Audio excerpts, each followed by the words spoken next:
राज जन्मदिन के शुभ अवसर पर ई भगत कार्यक्रम भा रहा है। हमरा सबके आवे के मौका मिलल है। भगवान के दरबार में पुनः 1151 रुपया विधान खिले जय हो माता की जय हो, अपने की समस्त विधान की जय हो, अपने की पूजन माता पिता की जय हो।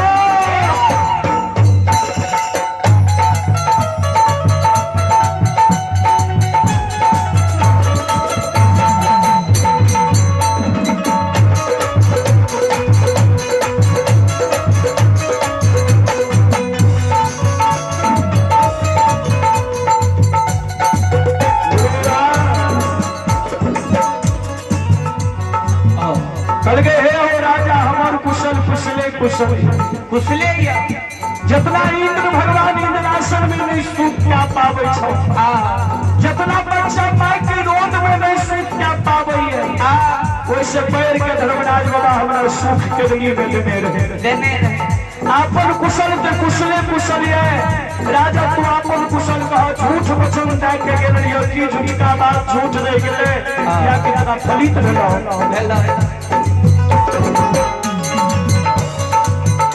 राजा कल के गुरु जी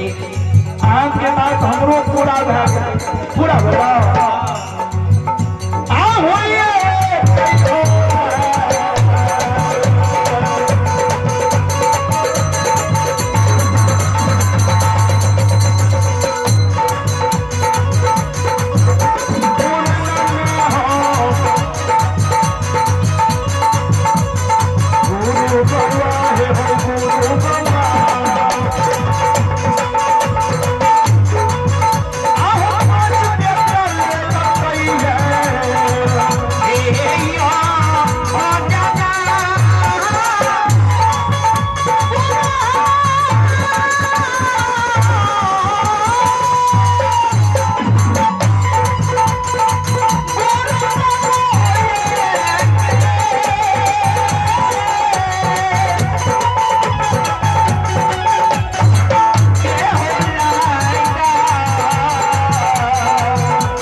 कल के हाँ गुरु कल के बराबर में 500 बेटा के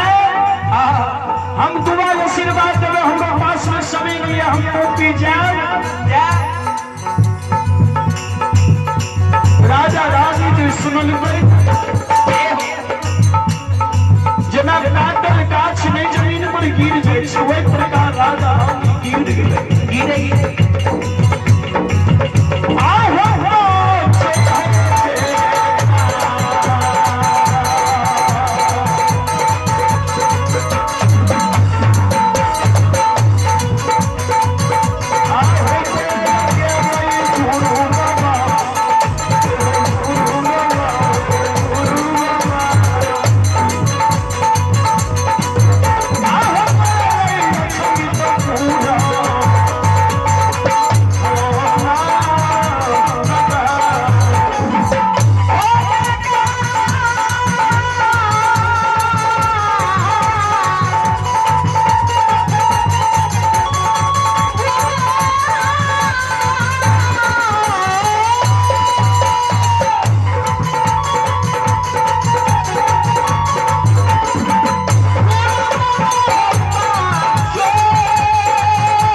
राजा हो बेटा मर गया मर गेला क्योंकि हाँ गुरु बाबा पांचों मर गेले बाबा गुरु बाबा करके राजा बेटा जब मर गया तो हिंदू धर्म में 3 गो नियम होय छै। कुछ लोग के आग में जलावे है, कुछ लोग के पानी में भसावे है, कुछ लोग के खाद खुद के गायर के छै। ए तीनों काज में से तू अपना बेटा के कौन काज कर हो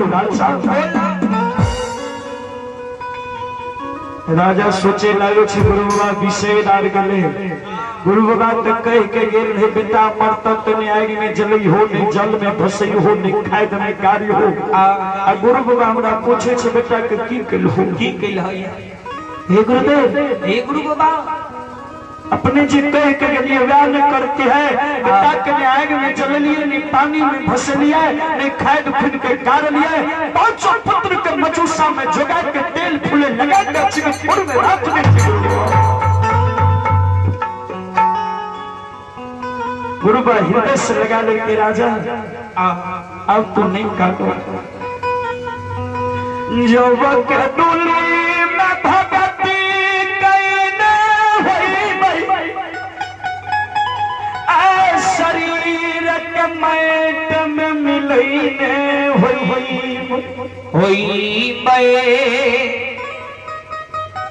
तो बेटा के हड्डियों का बचल है तन घर में राजा हो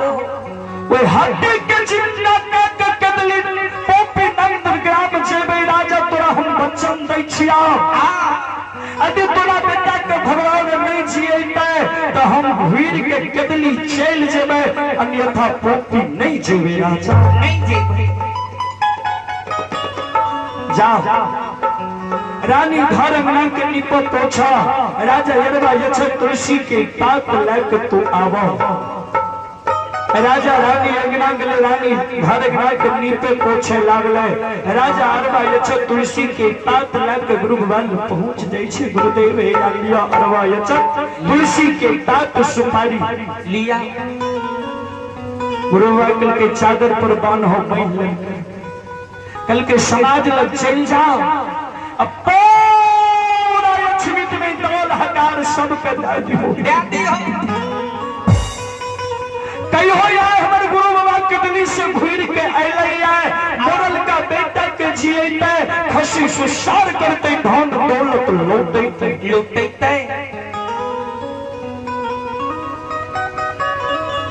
गुरु बाबा के बानी के सुई के राजा कौन छै गुरुदेव ओ गुरु बाबा जय दीन बेटा मधलई हुई दीन समाज दुआर पयलई हा गुरु बाबा गुरुदेव कोई कहे आग में जला कोई कहे पानी में भसा दो कोई कहे खाद खून के गाल हम तहां की बात के ख्याल के हमने आग में जलावे की सलाह दिए ने पानी भसवे की सलाह दिए ने खाद खून के खाद में गारे की सलाह दिए समान हमरा पर दी गई गुरु बाबा गुरुदेव आगे पहले रास्ता पेरा आईना जैना टोक नमस्कार बेटी बेटियार पहुंच बात लौआ कदार टोक नमस्कार पूरा लक्ष्मी के लोग हमरा दात नहीं छ गुरुदेव ई जे एक हाथ के केस दाढ़ी देख रहल छी समाज हमरा दात नहीं छ गुरुदेव के ना दीन तकलई के ना रात बिकलैया विधाता जामी ज्ञानैया गुरुदेव एक मजदूरी मिलै छै एक भिखारी के भीख मिलई बहुत समाज गुरु बाबा के गुरु बाबा हमरा आये मांगलो ये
गुरु बाबा हमरा जे आज समाज के द्वार पर जाल कहै छी हमरा त मांगल भीख नहीं समाज में मिलै छै जखनी समाज के द्वार पर जेबै त बिना मारने समाज नहीं छोड़बै ए हो गुरु बाबा हमरा समाज मारते गुरु बाबा आ गुरुदेव देव के राजा राजा हो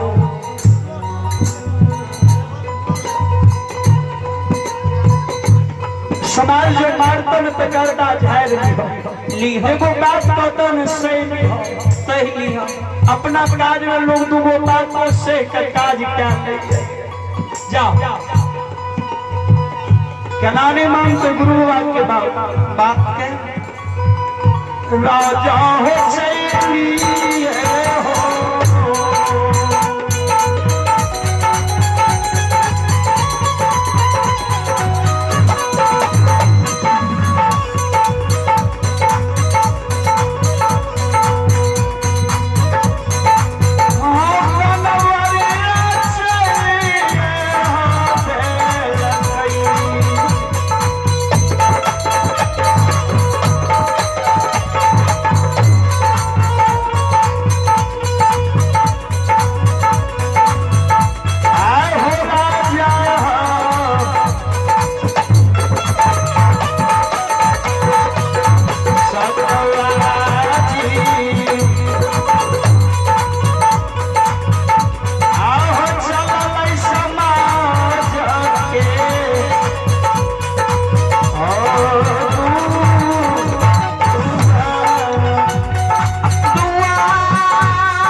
चंद्रवली सोचे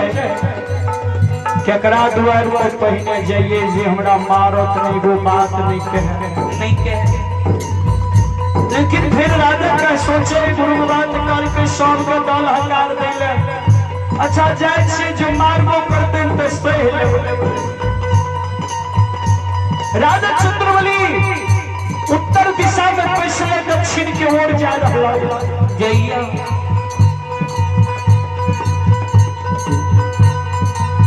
राजा भूमि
अभी भगवान के दरबार में श्री ठाकुर जी के दरबार में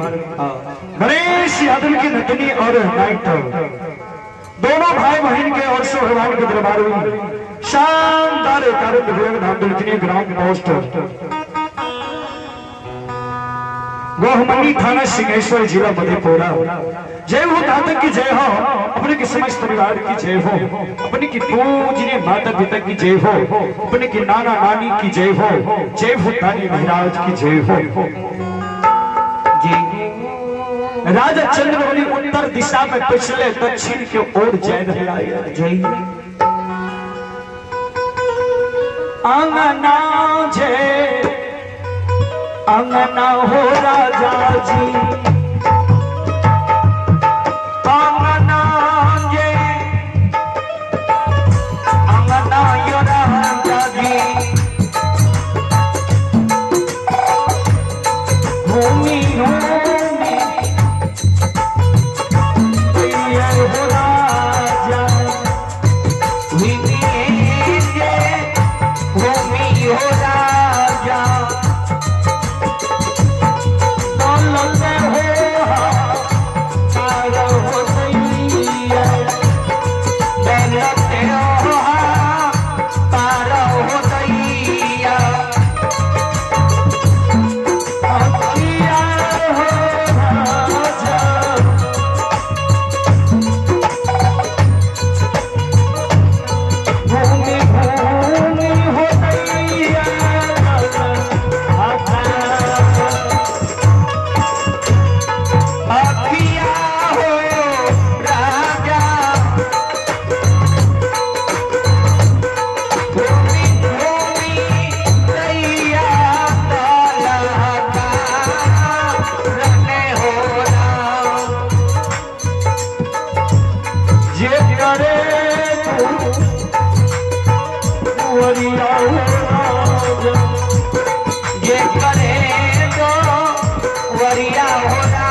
राजा जे जाए ना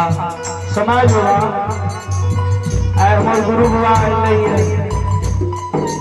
मरल का बेटा के जिए खसी सुसार करके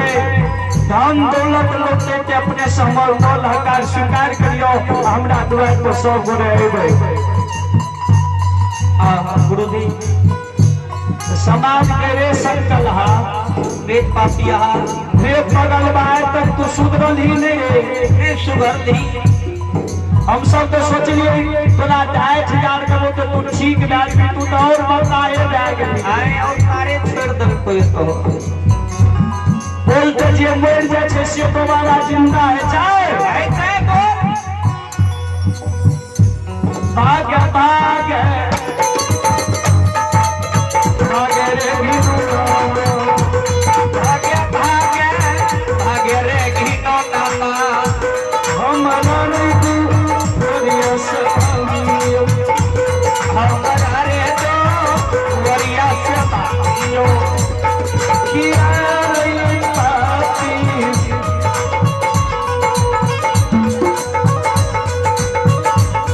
भाग जाए रे हमारा द्वार अखिया रे पापी रे भागी जाई रे हमार रे गोवा रसरेरा अखिया रे घिनो नामा भाग्य भाग्य रे हमार रे गोवा रसरेरा पूरा लक्ष्मित में राजा चंद्रमणि भूल के दल हकार करके कोई नहीं स्वीकार करके राजा चंद्रमणि मरर बाबा के द्वारे तक दल हकार के वो जो तुलसी के पत्ता सुपारी ले रख दे आ जानी वहां के काम जाने भूल के राजा चंद्रमणि अपना ये अपना द्वारे ये गुरु बाबा के समाज आवे छे के गुरु बाबा समय पूरा भय रहल छे ए लके आपको 5 मिनट में राजा चंद्रमणि के पुत्र के जिंदा कर दे छी और हम अपना वाणी के विराम देबे राजा चंद्रमणि घुर के एले गुरु बाबा जकरे द्वार पर गलियो से फटकार मार के भगा देल कल के नहीं एला पूरा कल के ना कल के जा इधर जा रानी चंद्रवती चौका लगाने होय तो 5 पुत्र के मजूसा से निकाल के तेल फुले लगा के चौका पर सुता के उजड़ा चादर से झाँप के धूप अगरबत्ती जला के तू हमरा लग चल चली हो राजा चंद्रवती गिनागिनी रानी चंद्रवती चौका लगाने रहे दोनों प्राणी घर गए 5 पुत्र के मजूसा के खोल के तेल फुले लगा के अंगना में उत्तर दक्षिण के सुता के उजड़ा चादर से झाँप के धूप अगरबत्ती जला के राजा चंद्रवती गुरु बाबा के नजदीक ये गुरु बाबा गुरुदेव चौका तैयार छे चलियो 14 पथ लाके राजा चंद्रवली के अंगना गुरु बाबा गेले धर्म के सभा लाग गेले जना अहा सब हमरा कामेश्वर बाबू के दरवाजा पर सभा लगा के बैठल छिए एही प्रकार राजा के अंगना में 14 पथ देवी देवता सभा लगा के बैठ गेला गुरु बाबा के लगे राजा चंद्रवली अपना बेटा के मुंह पर से चादर गमछा के हटा दो गुरु बाबा जी राजा के मुगल का बेटा के देखे आए आंख से लोर गिरे छे ठाकुर जी हे सुंदर राजकुमार राजा के बेटा अपने हेड ले लिया कि यहां मार दिया ओ बेमा कल के जे बात बीत गेले वो दोबारा घूरे नहीं छे राजा जब मार दिया तो हमरा जियाबे को के शक्ति छेगा हे सबसे आग खोल के धूप दहा कुश के खुचरा से जल निकाल के 5 बेर घूम के धर्म के नाम से 5 पुत्र पर छीट दो आग खोल के धूप धूमर मिल गए कुश के खुचरा से गंगा के पवित्र जल निकाल के अब 5 बेर घूम के परिक्रमा का कहे दे के धर्म नाम से जो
सज्जन मित्र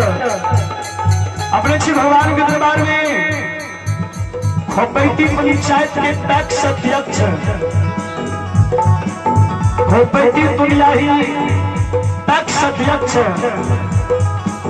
अविनाश बाबू भगवान के दरबार में पैक्स अध्यक्ष साहब अविनाश बाबू 500 रुपया विधान के लिए जय हो की जय अपने के समस्त परिवार की जय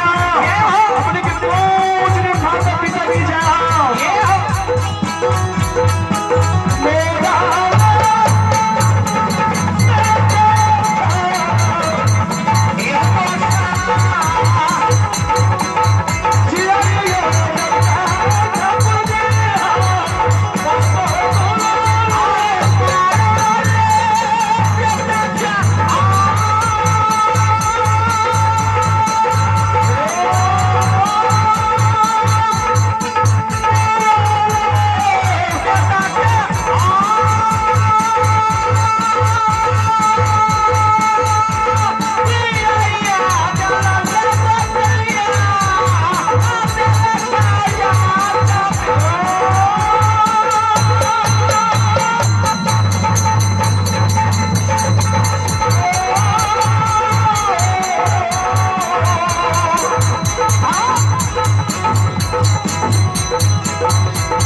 भगवान की जय,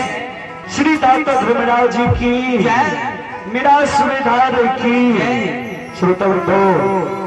गुरुवा बाबू के आदेश है क्या भगत के मंदिर कल जाए अही के साथ हम अपना वाणी की विराम दे जे भी हमारा सबसे गावे बजावे में गलतियां भेले थे उनका अपने से क्षमा करवाए माफ करवाए। जय समाज जय धर्मराज।